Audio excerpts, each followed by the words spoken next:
ba sa midterm tapos hindi nyo ma-solve. Okay? So, field effect transistor. Pero wala pa naman tayong solving ngayong araw. It is just concept lang. So, don't worry. Okay. Yun na yan. Ano, ito na yung pinag-aralan nyo. Nag-jump agad tayo sa FET kasi ang BJT kahit na medyo feeling ko mahina pa rin ang foundation nyo in-skip na natin kasi nag-discuss na natin kasi ang thyristor At saka hindi pwedeng i-discuss ko sa inyo ang BJT kasi ang BJT ay basic talaga ng LX1. Actually dapat nga itong FET ay LX1 din Kaso ang problema lang ay hindi nga po pwede dahil mahirap. Na mag-jump tayo sa mga complicated topic na hindi ninyo ito nag-gets. So, JFET muna tayo. So, ano ba pag sinabi nating JFET? Sige, magtawag tayo.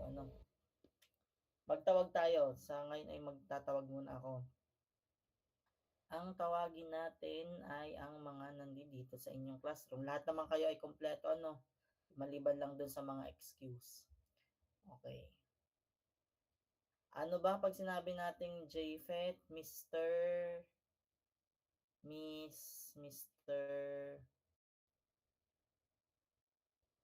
Oh, ito na lang. Ito yung ito yung kinagiliwan natin ng last online class Dahil siya yung isa sa mga isa yung sa mga positive ang vibes kahit hindi niya nasagot. Miss Danyo. O sige, Miss Danyo.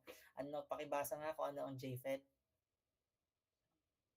The JFET or junction field effect transistor is a type of FET that operates with a reverse bias PN junction to control current in a channel. Depending on their structure, JFETs fall into either of two categories, N channel or P channel. Thank you, Miss Danyo. Diba? Galing pala bumasa. Pwede kang broadcaster. So, 1 point, Miss Danyo. Lista na ng mga points, ha? 1 point. So, pag sinabi natin JFET, JFET stands for the Junction Field Effect Transistor. Siya po ay isang uri ng FET, kaya nga sabi dito, di ba, FET or FET, na nag-ooperate siya with a reverse biased PN junction to control current in a channel. So, naka-reverse bias ang kanyang PN junction and yun yung dahilan kung bakit nakokontrol niya yung current. Okay?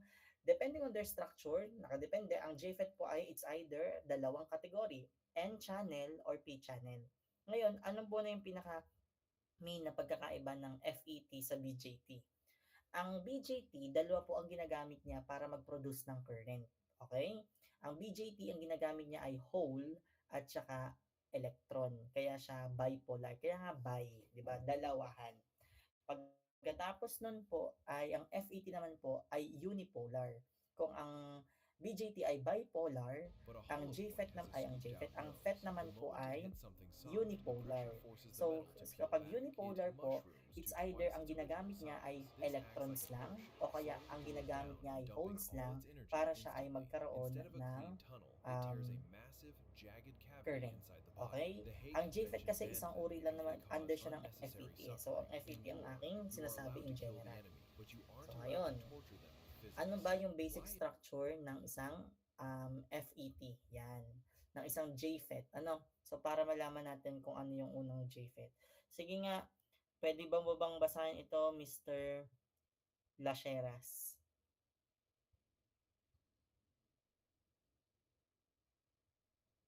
Kurt Gabriel Lacheras? Yan pong basic structure, sir. Yes po.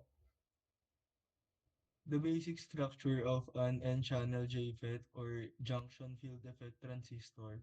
Wire leads are connected to each end of the N-channel. The drain is at the upper end and the source is at the lower end.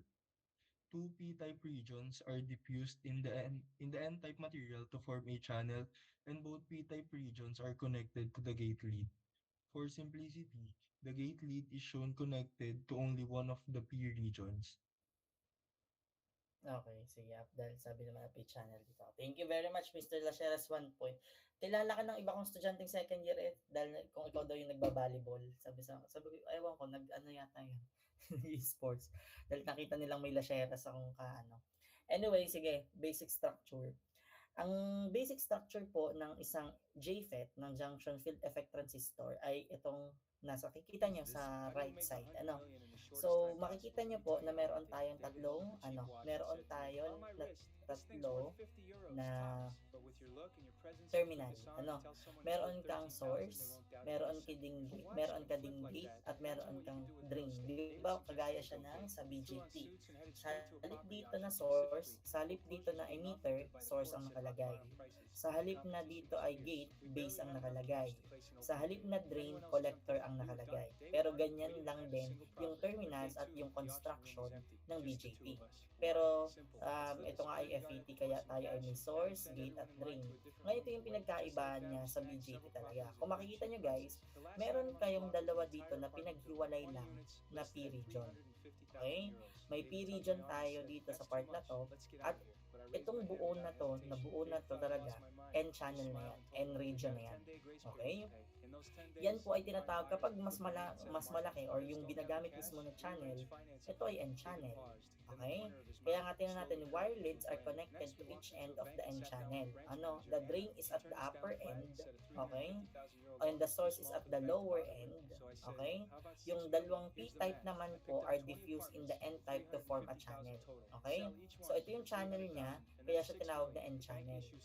Ngayon, kung babalik rin naman natin, kung gusto naman natin siyang gawing P-channel, ang P-channel naman po ay same lang din, walang naiba sa pwesto ng mga terminals natin. Pero, ang major difference lang niya, yung N channel naman yung parang nandito, yung nakakonect sa wire LED. Kasi itong dalawang to guys, nakakonect yan sa wire. Tapos itong part na to, yan yung pinaka-channel niya mismo. And ang majority ng channel niya na ginagamit dito ay P. That is why it is called the P channel. Ito yon, N channel at saka P channel. So mamaya makikita natin kung paano to, kung paano natin siya tinitignan, kung paano natin siya ginagawa. Pero anyway, naiintindihan po ba ang basic structure ng JFET?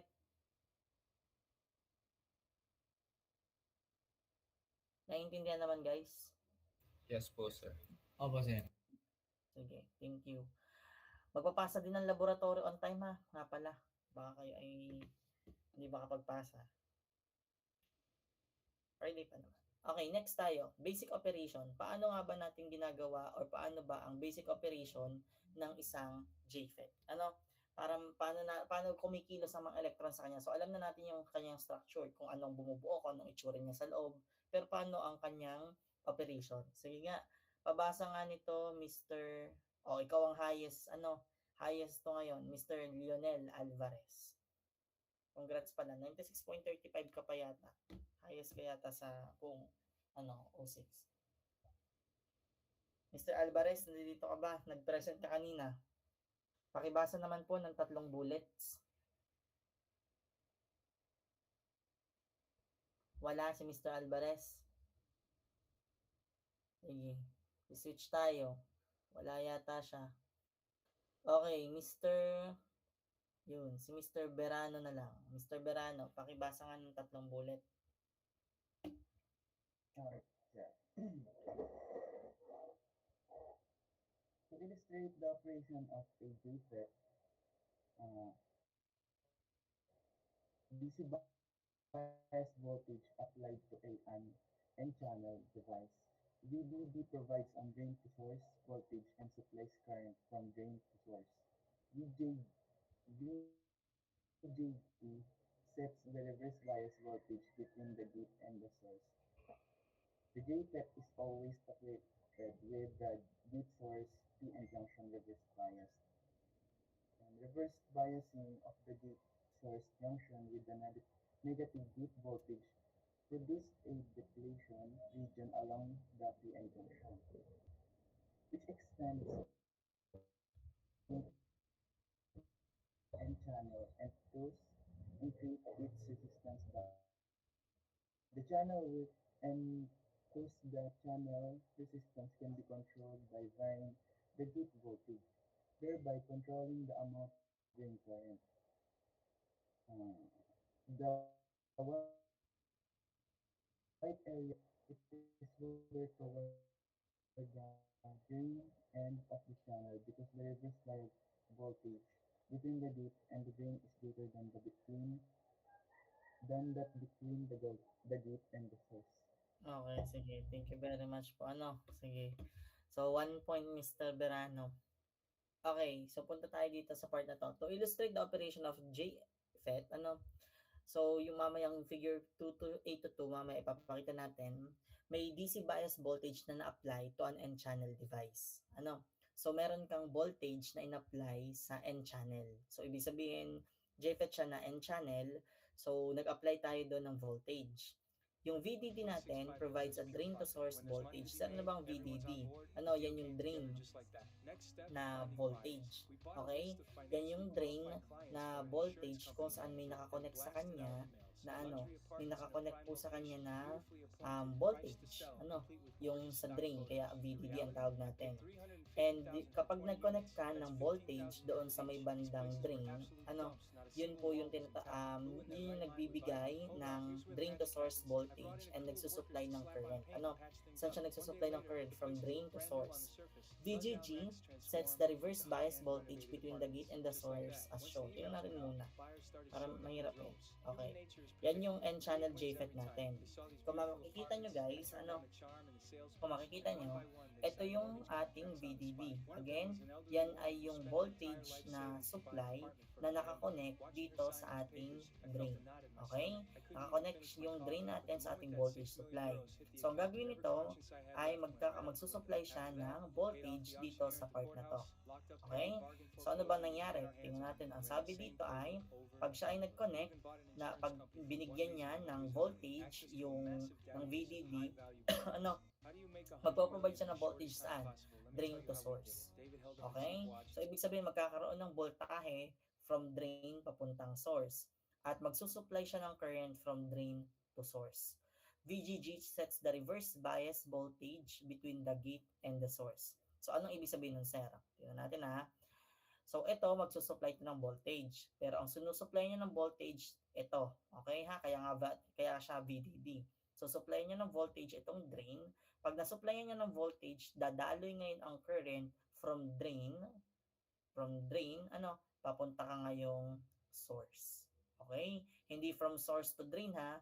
Drain, papunta ngayong source. Tapos, yung gate to source natin dito, okay? Yung gate to source natin dito, yung VGG, dapat siya ay naka-reverse bias. Kaya kung makikita nyo positive dito, negative, dito naman negative, positive. Sir, first of all, bakit po kinakailangan natin na siya ay naka-reverse bias? Ganito yan ha. Makinig. Kasi sa examination sa inyong mga midterm exam is kapag lumabas siya, hindi siya mismo by the book na ang gagawin ko. Naka-paraphrase ng tanong at saka more on situational ang inyong magiging exam sa conceptual part. Okay? Pag nagbigay ito ng voltage simula dito, papunta dito, okay? Yan. Dadaloy ang current from drain, papunta ka ngayon ng source. Okay? Dadaloy ngayon yan doon, from drain, papuntang source. Ngayon, kinakailangan naka-reverse bias ito. Kaya siya baliktad ang orientation, yung VGG. Sir, bakit? Kasi pag hindi mo siya ni-reverse bias, pag nag-supply ito ng voltage dito sa drain, dadaloy ang electron. Pag hindi ito naka-reverse bias, yung mga electron, hindi siya dadaloy papuntang source. Kasi ang una niyang madadaanan ay itong gate. So, ang tendency niyan, kapag ito ay hindi naka-reverse bias at naka-forward bias din, ang gagawin niyan, ire-retry niyan. Sa ML, parang nire-retry. Aagawin niyan ngayon yung aagawin niya ngayon yung electrons na nag-flow from drain to source. Magiging ganito ngayon ang inyong illustration. Hindi ngayon pupunta sa source kasi nga ang una niyang madadaanan ay yung gate. Kung naka-reverse bias itong gate to source natin, kung naka-reverse bias to. Kung naka-reverse bias yan, pipigilan nito ngayon ng part na to na, uy, hindi ka dito pwede. Diretso ka lang. Diba? So, nagigets po ba ang ibig ko sabihin dito sa part na to? Yes po. Yung iba, hindi na nakikinig. Yes po, sir. Okay. Guys, makinig kayo. Bahala kayo. So, the JFET is always operated with the gate source PN junction reverse bias. So, laging nag-ooperate ang JFET na ang gate to source niya, Ano, ibig sabihin ang gate papuntang source na PN junction niya ay naka-reverse bias. So, ibig sabihin po dito sa part na to, lagi na dapat itong gate to source na to, pag sinabi natin kasing gate to source, ito yung gate to source, itong part na to. Pag sinabi natin gate to source, lagi siyang naka-reverse bias. Ano, ibig sabihin na naka-reverse bias ay ano, lagi siya naka-reverse bias kasi doon siya mag-ooperate. Hindi siya pwedeng mag-forward bias kasi ito yung mangyayari. So always, hindi lang pala siya sa N channel, kundi applicable din siya sa P channel. Basta JFET. Ano, dapat ang VGS niya or gate to source PN junction ay naka-reverse. Reverse biasing of the gate source junction with a negative gate voltage produces a depletion region along the PN junction, which extends into the N channel and thus increases its resistance by restricting the channel width. The channel width and thus the channel resistance can be controlled by the gate, varying the gate, thereby controlling the amount of drain current. Okay? The white areas represent the depletion region created by the reverse bias. It is wider toward the drain end of the channel because the reverse bias voltage between the gate and the drain is greater than between the gate and the source. Tingnan natin kung anong ibig sabihin niya. Ito pa yan. Okay, yan. So, kung makikita natin dito sa part na to, ano, so, naka-reverse bias, ito lang din yan, huwag kayong mag-alala. Ano, nilagyan lang natin ng ammeter para makita natin kung may dumadaloy ba sa kanyang current or wala. Okay? So, ito yung naka-reverse bias. Itong VGG natin, ito yun. Okay? Yung gate to source natin. So, kung makikita nyo guys, ano, etong nandito, kapag siya ay naka-reverse bias, alam naman natin na kapag naka-reverse bias ang isang junction, siya ay merong depletion region. Sir, ano nga ulit ang depletion region? From the word itself, depletion, parang hinaharangan niya. Nag-a-act siya as parang bakod. Binabakudan niya ngayon yung side ng P dito sa part na to. Kung makikita nyo, itong white na yan yung depletion region. Sir, bakit nagkakaroon nga ng ganyan? Kasi uulitin ko, kasi po naka-reverse bias ang ating VGG. Naka-reverse bias yan. Sir, bakit parehas itong dalawa? Remember, connected sila sa isa't isa. Ano, hindi sila totally magkadikit pero yan ay konektado sa isa't isa. Pag sa construction ng JFET, connected yan. Kaya kung ano ang na-experience nitong part na to, may experience din nitong ng part na yan. So, anong ibig sabihin nito, sir? Bakit mo kinakailangan ganyan? Kasi nga po, pag ni-reverse bias mo, magkakos siya ng depletion region. Ngayon, mapipilitan ngayon yung mga electrons na galing sa drain na pumunta at sumuot lang sa isang direksyon. Ano? Na sumuot lang sa isang direksyon dito sa part na to. Okay? Ngayon po, ganito. Paano sir, kung dagdagan namin yung aming voltage supply dito sa part na to? Pag dinagdagan nyo siya ng voltage supply, kagaya yung nakita nyo dito, nag-i-increase po ang kanyang nag-i-increase ang kanyang resistance. So, paano yun, sir? Pag nag-i-increase ang kanyang resistance, pag nag-increase ang kanyang resistance, ang nangyayari po is kumakapal lalo or mas lalong lumalawak ang depletion region. Kaya kung makikita nyo dito, sir, tanong lang, ano bang meron sa depletion region? Harang nga siya.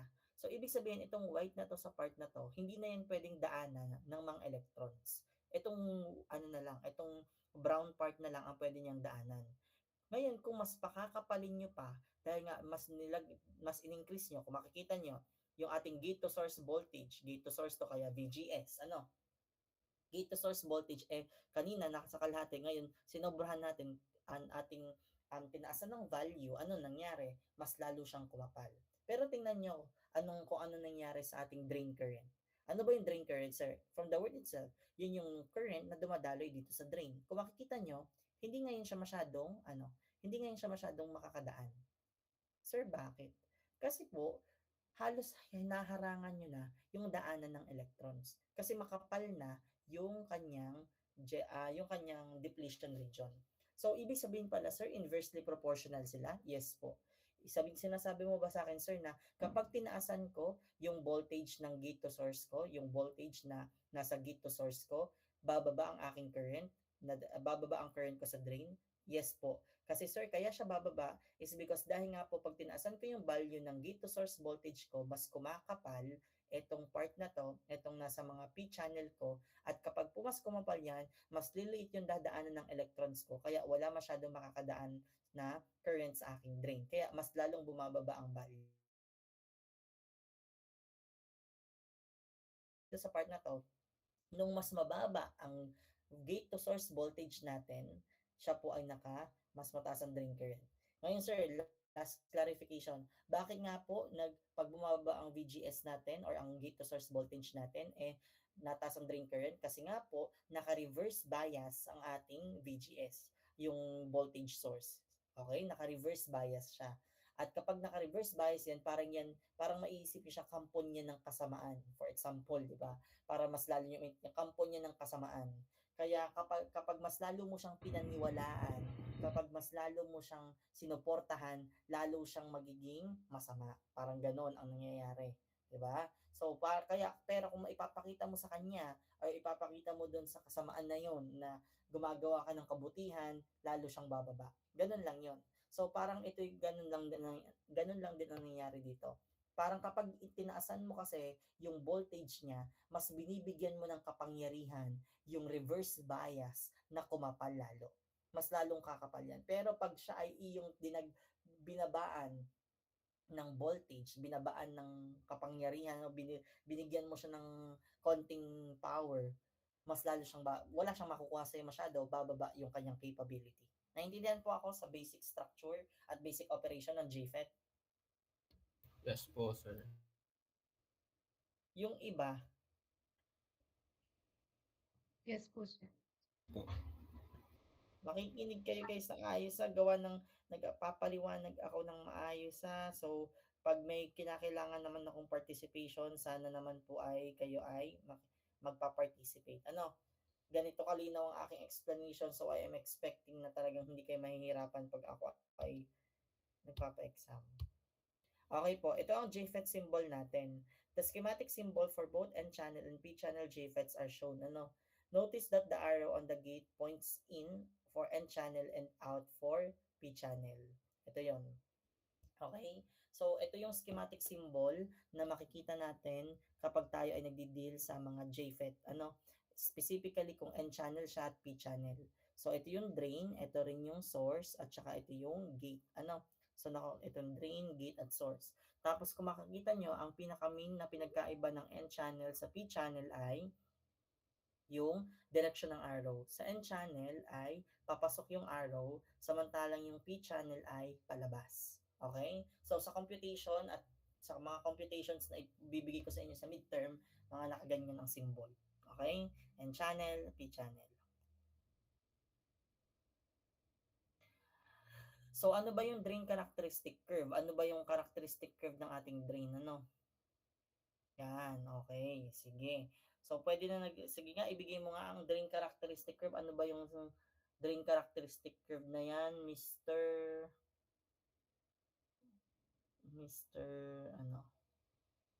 Wait lang.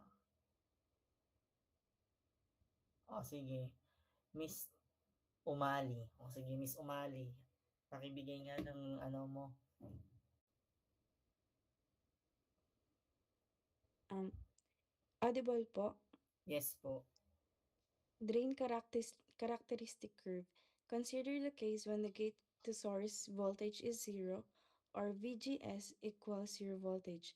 This is produced by shorting the gate to the source, as in figure 8 to 5, where both are grounded.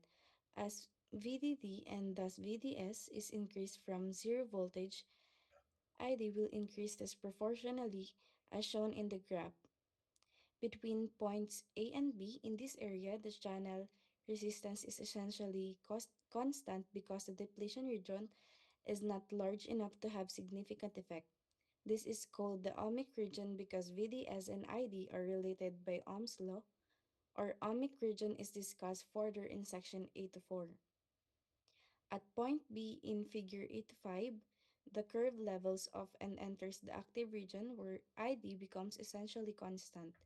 As VDS increases from point B to point C, the reverse bias voltage from gate to drain VGD produces a depletion region large enough to offset the increase in VDS, thus keeping ID relatively constant. Okay, thank you, Miss Umali. 1 point. So, drain characteristic curve. Ano ba pag sinabi natin, sir, drain characteristic curve? So, tingnan natin dito yung figure. Consider the case when the gate to source voltage is zero. So, ibig sabihin yung gate to source, walang dumadaloy na voltage, wala kang ina-apply na voltage. Ano? So, this is produced by shorting the gate to the source. So, ano mangyayari, sir? Kailan ba nangyayari ang VGS ay equal sa zero?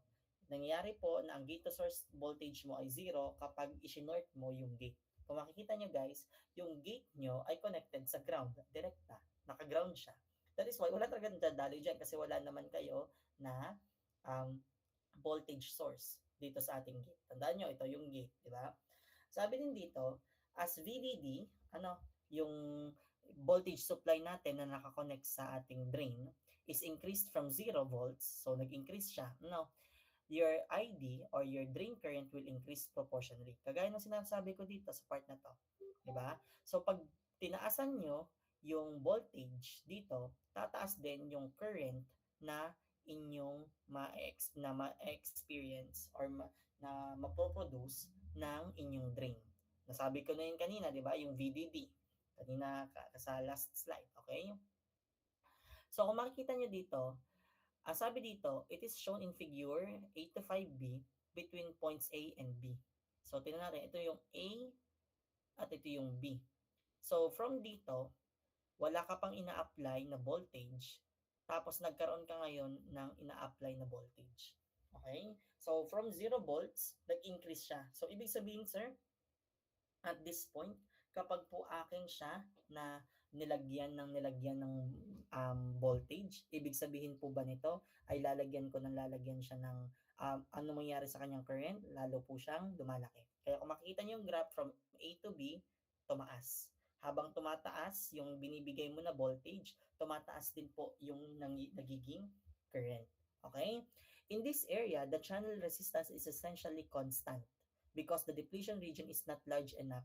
Okay? So dito po sa part na to kasi sa A to B na yan, hindi yung ang resistance po is constant.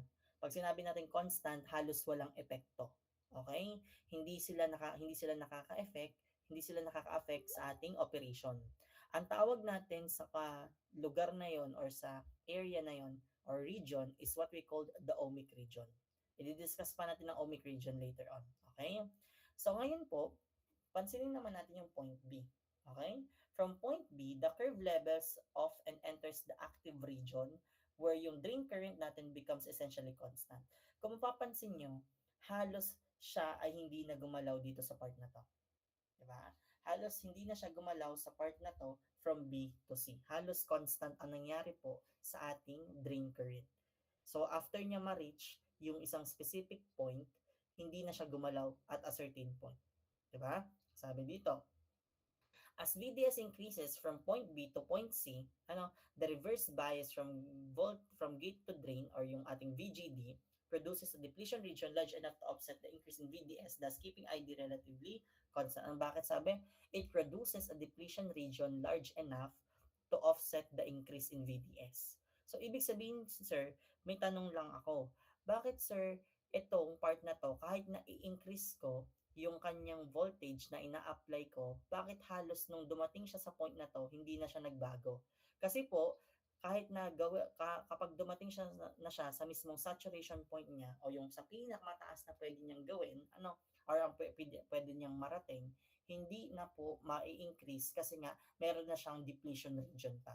So, anong nangyayari? Kahit dagdagan mo siya ng dagdagan ng voltage, dahil meron siyang depletion region, hindi na rin nakakatulong. Anong nangyayari? Wala nang nagiging effect yung pagdadagdag mo ng voltage.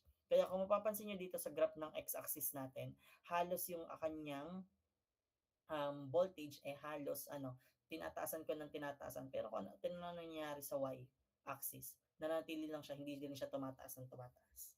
Diba? Kasi nga po, merong na-produce na depletion region. Na yung depletion region, it is large enough para makontra niya, kina-counter niya yung nilalagay yung voltage. Okay? Kaya hindi siya ngayon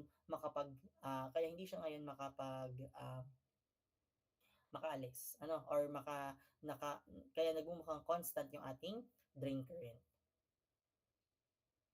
So ano ba yung mga JFET characteristics and parameters natin? Kasi ito ay isa sa mga laging nyo makikita at laging nyo mababasa when it comes to our discussion.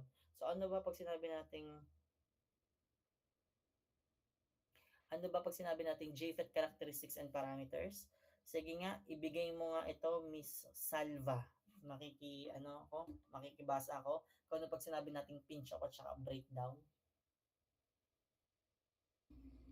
Audible po, sir. Yes po. Pinch off voltage. For VGS equals zero voltage, the value of VDS at which ID becomes essentially constant, point B, on the curve in figure 8 to 5b is the pinch off voltage. VP for a given JFET, VP has a fixed value. As you can see, a continued increase in VDS above the pinch off voltage produces an almost constant drain current. This value of drain current is IDSS or drain to source current with gates shorted and is always specified on JFET datasheets. IDSS is the maximum drain current that a specific JFET can produce regardless of the external circuit, and it is always specified for the condition VGS is equals to zero voltage. Breakdown as shown in the graph in figure 8 to 5 letter B. Breakdown occurs at point C when ID begins to increase very rapidly with any further increase in VDS. Breakdown can result in irreversible damage to the device, so JFETs are always operated below breakdown and within the active region, constant current, between points B and C on the graph. The JFET action that produces the drain characteristic curve to the point of breakdown for VGS equals to zero voltage is illustrated in figure 8 to 6. Okay, thank you very much, Miss Salva, 1 point. Okay, so meron tayong JFET characteristics and parameters. Ano yon? Meron tayong tinatawag na pinch off voltage. Okay? Pag sinabi natin pinch off, ito po yung for VGS is equal to 0 volts, yung ating value ng VDS at which yung drain current natin becomes essentially constant. For a given JFET, VP has a fixed value as you can see. The continued increase in VDS above the pinch off voltage produces almost constant drain current. This value of drain current is IDSS or drain to source current with gate shorted and is always specified in datasheets. IDSS is the maximum drain current that specific JFET can produce regardless of the external circuit and is always specified for the condition. Sir, binasa mo lang. Okay. Anyway, ito yon. Pag sinabi natin pong pinch of voltage, ito yung part kung saan halos nagko-constant po ang ating VP. Okay? Yung ating, dito sa part na to. Yung VP natin kasi ay pinch of voltage pala. Ito yung part kung saan po almost constant ang ating drain current. Sir, tanong lang, bakit nagiging constant yung drain current natin? Di ba sabi ko sa inyo kanina, may depletion region doon. Ito kasi yan, guys. Kaya siya tinawag na pinch of voltage. Balikan natin yung illustration kanina, ha? Yan. Kaya siya tinawag na pinch of voltage. Ito yung amount ng voltage na kinakailangan para halos ma-block na itong part na to. Okay? So, ibig sabihin, kung halimbawa, sir, 5 volts yung kinakailangan ng ating VGS para completely ma-block siya. Kasi ever wonder, guys, sir, paano kung halimbawa completely itong na-block? Pwede ba yung mangyari? Yes po. Yung sasabihin niya sa akin na, sir, paano kung halimbawa tinaasan ko yung voltage ng gate to source voltage ko, yung VGS ko, to the point, sir, na sa sobrang lawak ng depletion region, hindi na maka-enter ngayon ng electrons. Pwede ba yung mangyari, sir? Yes po. At yung scenario na yon, yun ay pinch off dahil sa pinch off voltage. Pag nangyari yung scenario na yon, kung magkano yung ini-apply mo na na voltage para mapigilan or para mag-close talaga yung entry, siya yung tinatawag natin pinch off voltage. Kaya siya tinawag na pinch off. Di ba ang pinch off sa Tagalog ay kurot? Kinurot. Parang siyang kasing kung makikita nyo, guys, parang kinurot mo yung part na to. Di ba? Parang kinompress mo siya eh. Parang kinurot mo. Kung baga, pag kinukurot ka, di ba, minsan ng kasama mo, di ba? Or kaya ng kaklase mo, kaibigan mo, di ba? Ano nangyari sa skin mo, di ba? Halos nagko-compress yung part na kinurot. Ganon din dito sa part na to. Kaya siya tinawag na pinch of voltage. 'Di ba? Yun yung value ng voltage kung saan halos wala nang madaanan. Kaya nga pinch off, ibig sabihin halos parang kinurot mo na, wala na. Talagang na-compress na, compromise na tong part na to. Hindi na makadaan yung mga electrons. sa drain. Wala nang current na mangyayari. Di ba ang current naman ay nangyayari kapag may mga dumadaan ng electron. Tandaan natin yun, di ba? Ang current ay ang paggalaw ng mga electrons. Ngayon, kung stuck na dito ang mga electrons, hindi na sila makakapunta dito, ano mangyayari? Wala na, hindi na sila gagalaw. At pag hindi na sila gumalaw, walang current na mare-record. Okay? Walang current na mangyayari. Yun yung ating tinatawag na pinch off voltage. Ano? Yun. Kaya ang sabi natin dito, kaya kung mapapansin nyo, kahit na i-continue nating i-increase ang ating VDS in this scenario, kung VDS ang gagamitin natin, ano, above the pinch of voltage produces an almost constant drain current. Kaya kung makikita nyo dito sa graph kanina, itong part na to, kahit na sobrang assuming na ang ating VGS ay 0, kahit na i-increase ko ang aking VDS, di ba ito yon, ini-increase ko ang aking VDS kasi nasa x-axis ang VDS. Look at the value of our drain current. Tumaas ba? Hindi, sir. Naging constant lang din. Halos hindi siya tumataas. Diba? So, yun yung ating pinch off. Ngayon po, ang sabi dito, the IDSS or drain to source current with gate shorted is the maximum drain current that a specified JFET can produce. Ibig sabihin, sir, yung IDSS or yung drain to source with the gate shorted natin current is ito yung pinaka-maximum point na mararating ng inyong drain current. Ito na yun. Wala na. Sir, bakit tumaas pa yan? Kasi pag tumaas yan, hindi na siya yung normal operation or yung active region ng inyong JFET. Yun yung second parameter na diniscuss ni binasa ni Miss Salva. Yun ang tinatawag nating breakdown. Kailan ba nangyayari, sir, ang breakdown? Sa breakdown, kung mapapansin nyo siya at point C sa ating graph, ito yung kung saan ang drain current nyo biglang nag-increase rapidly. Biglang halos na, di ba, hindi na siya halos gumagalaw, pero bigla siyang tumaas. Okay? With any further increase in VDS. Ano nangyari, sir, kung breakdown siya? From the word itself, breakdown. Hindi kasi capable ang inyong JFET para mag-operate sa breakdown. Kaya kapag siya ay nag-breakdown, pwede magkaroon ng irreversible damage o masira na ng tuluyan yung device. Okay? So, ganito pala, sir. Summary natin yung ating natutunan sa JFET. Sa breakdown at saka sa pinch off. Yung pinch off, sir, yun yung value or voltage value. Yung pinch off voltage po is the voltage value na i-apply natin para tuluyan po na hindi makadaan yung drain current. Kaya po, ang drain current natin is almost 0. Yes po. Ngayon, sir, kapag po in-increase ko ng in-increase ang aking VDS, assuming na ang aking gate to source voltage ay 0, pag in-increase ko po ang drain to source voltage ko, kapag drain to source voltage ang mangyayari po is hindi halos gagalaw yung akin po na drain current. Yes po. Pero sir, dahil makulit ako, kahit na hindi na siya gumagalaw or kahit nasa active region siya, in-increase ko pa rin siya ng in-increase. Kahit na alam kong bawal, in-increase ko pa din. Then doon po papalo ang breakdown. Doon ka po pupunta ang device mo sa breakdown. Pag nasa breakdown po, yung bigla pong taas ng aking drain current. Bigla pong tumaas ang aking drain current to the point na pwede na siya agad masira. Kasi nga, in-increase mo ng in-increase.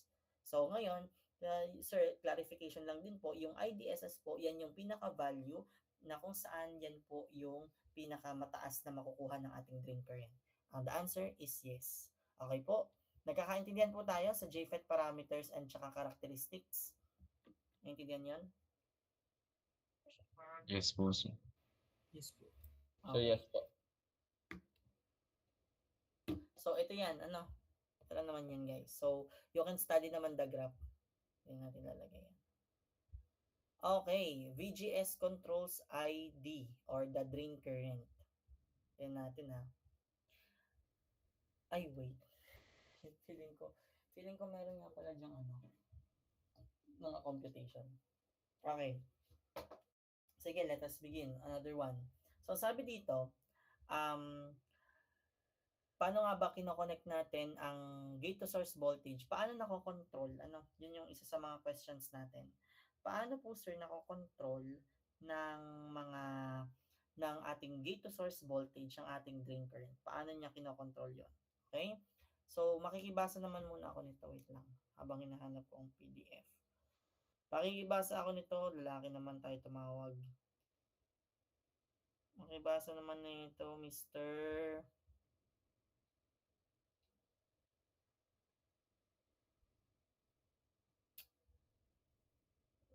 Dolorito.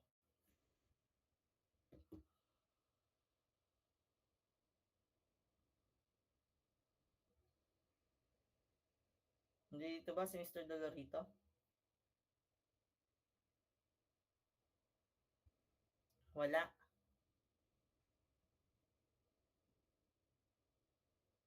Wala din. Si Mr. Kiachon.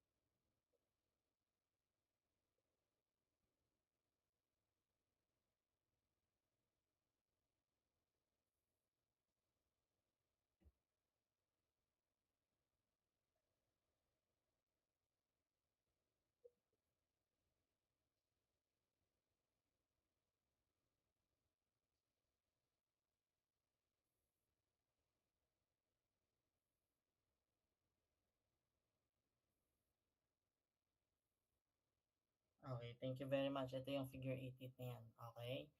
Ay, 8 to 7 pala muna. Okay, ang sabi dito, so, i-connect natin yung isang bias voltage sa ating VGG. Okay, again, kaya siya VGG, siya ay gate na mayroong nakakonect sa ating voltage. Ito naman ay drain, ang voltage na nakakonect sa drain, kaya siya VDD. Ano? So, ito yon nakakonect. As VGS is set to increasingly more negative, bakit sir ang VGS ay magiging negative? Kasi kung makikita nyo guys, ano nakalagay dito? Naka-negative siya. So, ang ating